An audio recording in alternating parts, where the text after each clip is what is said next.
गुरुर्ब्रह्मा गुरुर्विष्णु गुरुर्देवो महेश्वरा, गुरु साक्षात् परब्रह्म तस्मै श्री गुरुवे नमः। तो राजा बलि ने देवताओं को और असुरों को, दोनों जातियों को आपस में एक में विलीन कर दिया और देवताओं और असुरों का जो अंतर है वह समाप्त कर दिया। ये क्योंकि वो एक महान राजा थे, महाभक्त थे, महादानी थे और वामन देव की कृपा भी उन्हें, विष्णु भगवान की कृपा भी उन्हें प्राप्त हुई।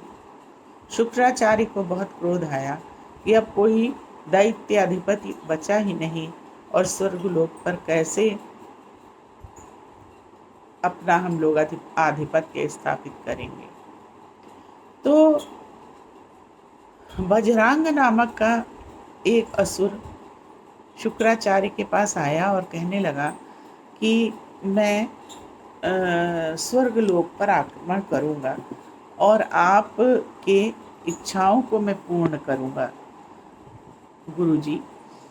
तो शुक्राचार्य बहुत प्रसन्न हुए और शुक्राचार्य ने उसको राजा बना दिया और कहा कि तुम अब स्वर्गलोक पे आक्रमण करो।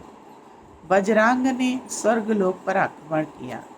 इधर वज्रांग की पत्नी गर्भवती थी। जब युद्ध के लिए वज्रांग गए तो देवताओं ने वज्रांग का वध कर दिया। इधर वज्रांग की पत्नी ने एक पुत्र को जन्म दिया और यह कहा कि ये पुत्र बहुत मेरे लिए अमंगलकारी है, पुत्र शुभ नहीं है, क्योंकि जन्म लेते ही इसके मेरे पति की मृत्यु हो गई। और पुत्र को शुक्राचार्य को दे दिया और कहा माता का कर्तव्य केवल बच्चे को दूध पिलाने तक था, अब आप इसके गुरु हैं, आप इसको संभालिए। और शुक्राचार्य बहुत प्रसन्न हो गए। माता पुत्र को शुक्राचार्य को दे के कहीं चली गई और शुक्राचार्य ने कहा यह दैत्य कुल का तारक होगा, मतलब तारने वाला होगा ये दैत्य कुल को। और इसका नाम उन्होंने तारकासुर रखा और कहा मैं इसे बहुत पराक्रमी राजा बनाऊंगा जो स्वर्गलोक पर अपना आधिपत्य स्थापित करेगा। और तारकासुर जैसे जैसे बड़ा होने लगा तो उसका असुरत्व तो बहुत जागृत होने लगा और वो सभी ऋषियों मुनियों पर अत्याचार करने लगा। शुक्राचार्य ने उससे कहा कि तुम्हारे जीवन के ध्येय दो हैं, एक अपने पिता की मृत्यु का बदला लेना और दूसरा स्वर्ग लोक को जीतना। ये तुम्हारे दो लक्ष्य हैं जीवन के। इसके लिए तुम्हें कठोर तप करना पड़ेगा, ब्रह्मा जी की तपस्या करनी पड़ेगी, अन्यथा यह संभव नहीं हो पाएगा, क्योंकि देवता बहुत तपस्वी हैं। तारकासुर ने ब्रह्मा जी का तप शुरू किया, बहुत कठोर तप किया। ब्रह्मा जी ने कहा प्रसन्न होकर के वत्स तुम मुझसे वर मांगो। तो तारकासुर ने वर मांगा कि मेरी मृत्यु जब भी हो वो शिव जी के पुत्र के हाथों ही मेरी मृत्यु हो। तारक बहुत चालाक था। उस समय स्थिति ये थी कि सती राजा दक्ष के यहाँ हवन कुंड में समाहित हो चुकी थी और शिव सती के विरह में ध्यानमग्न तटस्थ तप में लीन थे और उनका विवाह करने का कोई विचार नहीं था शिव जी का। तारकासुर ने सोचा जब शिव विवाह करेंगे ही नहीं तो इनका पुत्र उत्पन्न होगा ही नहीं और मेरी मृत्यु होगी ही नहीं, मैं अमर हो जाऊंगा। तो इसलिए तारकासुर ने ये वर मांगा। और इधर गंगा जी उमा की बड़ी बहन है। सती ने पुनर्जन्म लिया हिमालय की पुत्री उमा के रूप में। उमा की बड़ी बहन गंगा जी हैं। गंगा जी ने उमा से कहा, उमा अब तुम शिव शिव को वर रूप में प्राप्त करने के लिए कठोर तप करो। और इधर देवता भी तारकासुर के अत्याचारों से बहुत परेशान हो चुके थे। सभी देवता हाथ जोड़ के शिव जी के पास गए, खड़े रहे कि भगवान आप तपस्या खत्म करें और विवाह कर लें जिससे पुत्र उत्पन्न हो। किंतु शिव जी का तप इतना शक्तिशाली होता है, उसको खंडित कोई नहीं कर पाया। गंगा कहती थी, मैं सबके पापों का नाश करती हूँ, और जो भी वरदान तारकासुर को ब्रह्मा जी ने दिया कि शिवपुत्र ही उसका वध करेगा, तो तारकासुर को माँ ने समझाया, देखो कभी जो वरदान मिले उसका दुरुपयोग न करना, नहीं उससे विनाश होता है। हमेशा वरदान को अच्छे कार्य के लिए प्रयोग किया जाना चाहिए। तो अब शिव की तपस्या भंग कैसे की जाए। इधर तारकासुर ने कहा, उमा ही सती दूसरे जन्म में सती उमा होके पैदा हुई है, तो क्यों न उमा का अपहरण कर लिया जाए। जब उमा अपहरित रहेंगी तो शिव और उमा का न विवाह होगा और न संतान हो पाएगी। तो उमा स्वयं शक्ति स्वरूपा है। गंगा जी ने कहा, उमा अपनी रक्षा करने में स्वयं समर्थ है, शक्ति को कोई कैद नहीं कर सकता। उधर समस्त सृष्टि सब परेशान थे कि शिव जी का तप कैसे भंग किया जाए, तो ध्यान कैसे खंडित किया जाए। समस्त सृष्टि में प्रेम का नाम काम है। ये हुआ, कामदेव ही शिव की तपस्या को भंग कर सकते हैं। अतः कामदेव से अनुरोध किया गया कि आप शिव जी की तपस्या को भंग करें। कामदेव ने पहले इनकार किया, नाना शिव का क्रोध तो बहुत है विचित्र, मगर जन कल्याण के लिए वो इस कार्य को करने के लिए तैयार हुए और उन्होंने बहुत से काम बाण शिव पर चलाए, मगर शिव जी पर कोई असर नहीं हुआ। इसके बाद कामदेव और रति ने शिव के आगे नृत्य किया, किंतु शिव पर कोई असर नहीं हुआ। फिर एक बाण कामदेव का शिव जी के लग गया और शिव का तीसरा नेत्र खुल गया। तीसरा नेत्र जैसे ही खुला, कामदेव जल के अंगार हो गए, भस्म हो गए। तो हाहाकार मच गया, अरे सृष्टि में प्रेम बनाए रखना अति आवश्यक है। प्रेम के बिना सृष्टि की वृद्धि नहीं होगी, सृष्टि का आगे चलेगी नहीं, सृष्टि का सृजन नहीं होगा। शिव ने कहा, कामदेव का केवल शरीर भस्म हुआ है, कामदेव अनंग है, अशरीरी रूप में सब जगह व्याप्त हैं, पुरुषों में, पशुओं में, प्रकृति में, पेड़ पौधों में। उनका अंत नहीं हुआ है, केवल शरीर का अंत हुआ है। और जब कृष्ण के पुत्र के रूप में द्वापर युग में कामदेव का पुनः सशरीर जन्म होगा। शिव उमा ने देवलोक में को पुत्र रत्न उपहार के रूप में दिया और गंगा जी बहुत प्रसन्न हुई और पुत्र को, गंगा जी के पास वो पुत्र था और उसको लेके गंगा जी ने कहा कि इस पुत्र का पालन मैं आकाश गंगा में करूंगी, जिससे कि वहाँ दैत्य लोग न पहुँच पाएं। ओम। तारकासुर की पत्नी ने कहा, गंगा असुरों की भी माँ है और असुरों को भी अपना पुत्र मानती हैं, अतः तारकासुर से कहा, उनसे शत्रुता लेना उचित नहीं है। और तारकासुर कह रहा था, मैं शिवपुत्र का वध बालकपन की अवस्था में ही कर दूंगा, छोटा रहेगा तभी कर दूंगा। और बहुत उसने मना किया कि शिवपुत्र का वध न करो, मृत्यु सबकी होनी है एक दिन, कोई अमर नहीं है, अतः शिव के शरणागत होकर के रहिए।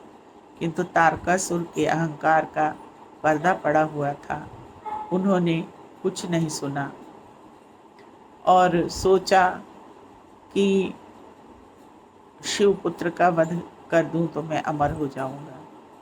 इधर उमा के विचार आया कि पुत्र मेरा है और मैं उसको खिला नहीं पा रही, आकाश गंगा में मेरा पुत्र है, मेरी गोद सूनी हुई है, तो किसी तरह मैं अपने पुत्र को प्राप्त करूं।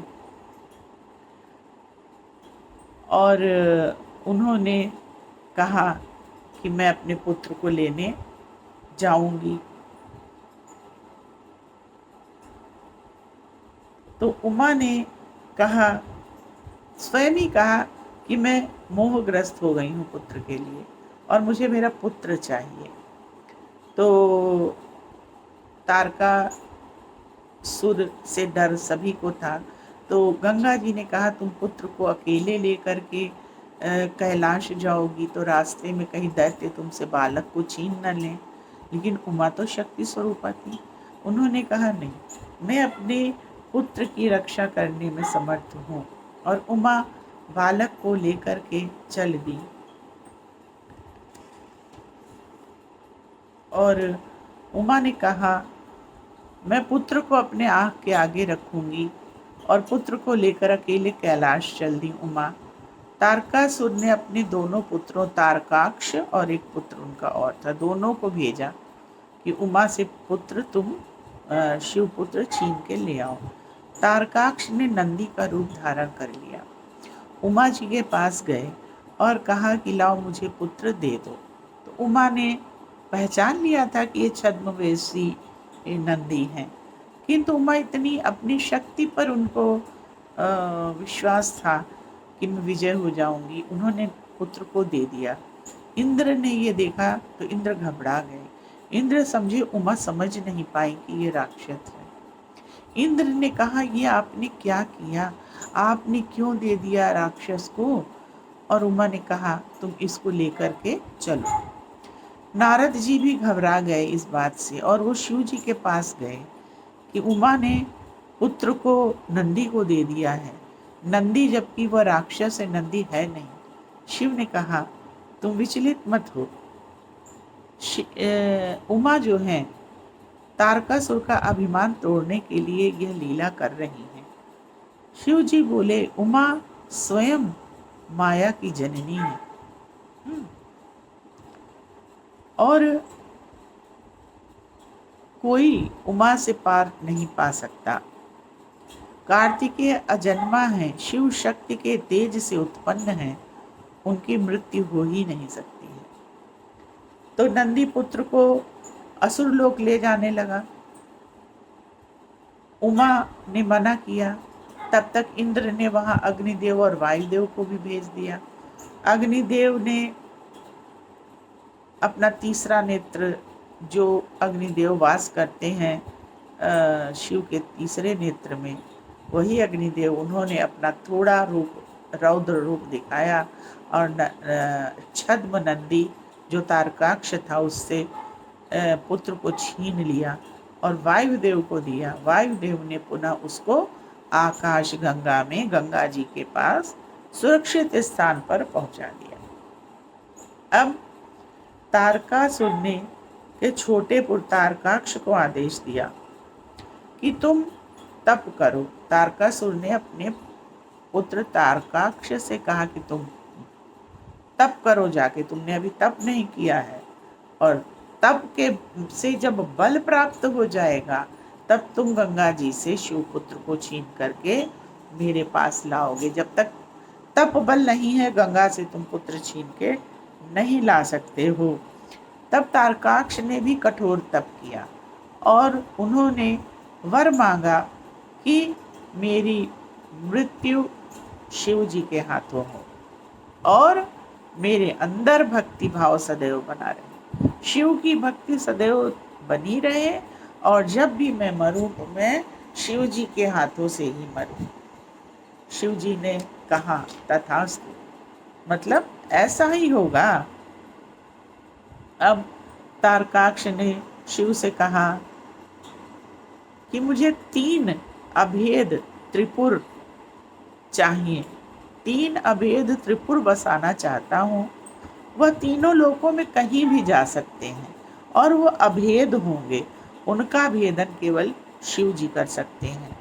त्रिपुर जो है कुछ छोटा, त्रिपुर पुर मतलब होता है गांव, छोटा सा कुछ भी रहने का स्थान टाइप का, वो तीनों लोकों में जा सके, अभेद हो और उनका भेदन केवल शिव जी कर सके। शिव जी ने तथास्तु कहा और यह वरदान भी उसको दे दिया। फिर वो त्रिपुर के एक पुर में बैठ के गया अपहरण करने शिवपुत्र का। ये दैत्य राक्षसी असुरत्व की प्रवृत्ति है कि उन्हीं शिव से वरदान प्राप्त करते हैं, शक्ति प्राप्त करते हैं और उन्हीं के पुत्र का अपहरण करने जाते हैं। ये नहीं है कि भाई शिव जी ने इतना बड़ा वरदान दिया तो उनके शरणागत हों, उन्हीं के पुत्र का अपहरण करने उन्हीं के बल पे जाते हैं।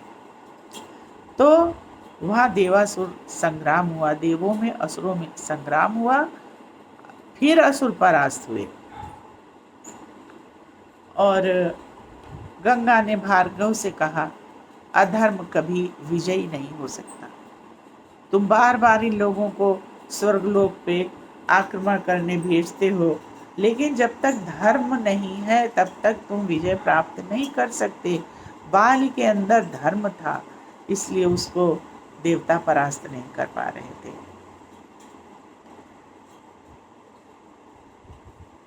और फिर सृष्टि के विकास में जो दैत्य बाधा डालते हैं उनको आपने वर क्यों दे दिया? ये गंगा ने शिव जी से पूछा। भाई शिव जी ही तो वर दे रहे हैं, ब्रह्मा जी वर दे रहे हैं, शिव जी वर दे रहे हैं, तो जो सृष्टि के विकास में बाधा डाल रहे हैं इनको वर आप लोग क्यों देते हैं? जो सृष्टि का विकास करें, वरदान आप दीजिए तो अच्छे लोगों को दीजिए, आप ऐसे बुरे लोगों को वरदान दे देते हैं। तो शिव जी ने क्या कहा, जब तक दैवीय सृष्टि है तब तक आसुरी सृष्टि भी रहेगी।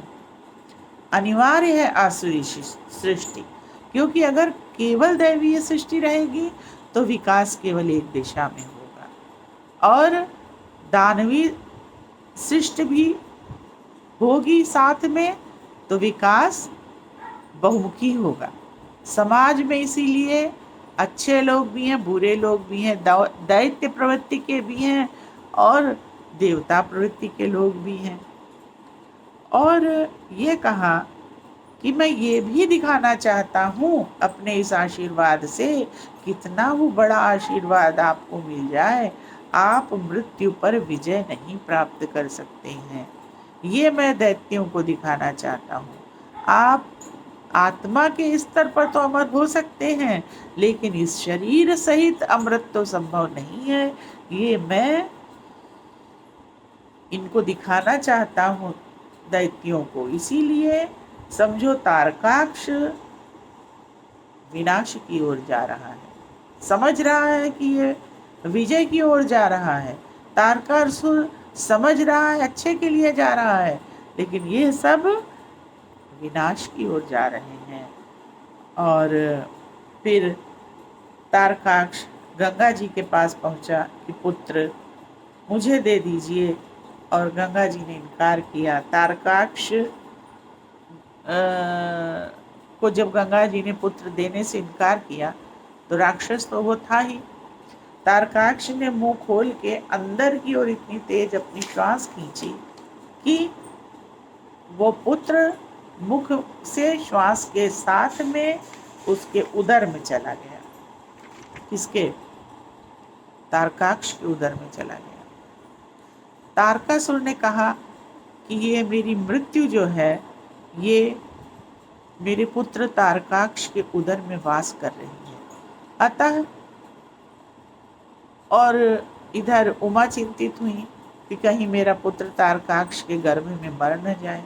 तो शिव ने कहा न, जब श्वास खींची तारकाक्ष ने तो श्वास के साथ पुत्र तो गया, साथ में गंगा जल भी साथ में उदर में तारकाक्ष के चला गया, और वही गंगा जल तारकाक्ष के उदर में शिव पुत्र की रक्षा कर रहा है।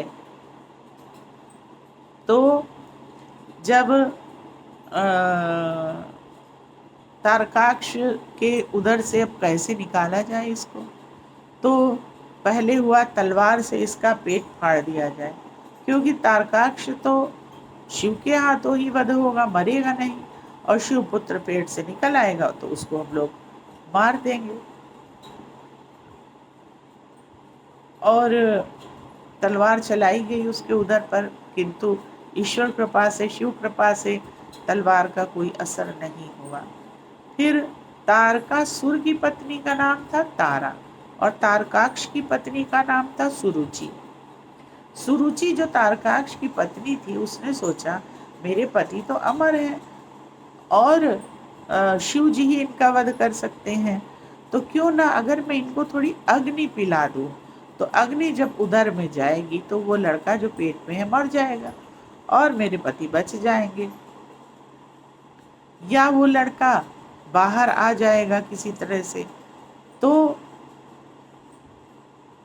शिवपुत्र का वध या तो उदर में हो जाएगा या उदर के बाहर हो जाएगा। किंतु वो प्रयोग भी सफल नहीं हुआ। फिर उसने कहा अगर मैं तारकाक्ष को विष खिला दूं, तो सुरुचि ने तारकाक्ष को विष खिला दिया। तो शिवपुत्र तो ऐसे पिता का पुत्र है शिव जी, जिन्होंने खुद ही विष पी लिया था हलाहल और उन पर कुछ असर न हुआ। इतना ज्यादा विष शिव जी ने पी लिया था, उन पर असर नहीं हुआ, तो शिव पुत्र पे थोड़े मोड़े विष का असर क्या होता। तारकाक्ष की तबीयत जरूर कुछ बिगड़ने लगी, लेकिन वैद्य के उपचार के बाद तारकाक्ष भी ठीक हो गए, शिवपुत्र भी बच गया और तारकाक्ष भी बच गए। इस प्रकार जो है फिर तुम तारकासुर को अमर बनाने में लगे हो। गंगा ने कहा शुक्राचार्य से तुम्हारा लक्ष्य ही गलत है। अगर हमारा लक्ष्य ही गलत हो तो फिर सफलता कैसे मिलती है, तो निर्णय सबसे पहले सही होना चाहिए। गंगा जी ने कहा शुक्राचार्य तुम परमात्मा को प्राप्त करने का लक्ष्य बनाओ, तभी तुम्हें शांति मिलेगी, और तुम ये छोटे छोटे गलत भ्रमित लक्ष्य बनाते हो, इसीलिए खुद भी परेशान होते हो और सृष्टि को परेशान करते हो और दैत्यों को भी पथ भ्रमित करते हो। तारकाक्ष ने कहा मैं पिता की मृत्यु को अपने उदर में पाल रहा हूँ, अतः मैं स्वयं अपना विनाश कर लूंगा, और जब मैं स्वयं मर जाऊंगा तो शिवपुत्र तो अपने आप ही मर जाएगा, और जब शिवपुत्र मर जाएगा तो मेरे पिता तारकासुर का वध करने वाला कोई नहीं रह जाएगा। तो आज मित्रों यहीं तक समाप्त करते हैं। इसके आगे की कथा हम लोग कल सुनेंगे। कृपया यह कथा बहुत दुर्लभ है, इसको अवश्य सुनें और मेरे चैनल को सब्सक्राइब करें। धन्यवाद।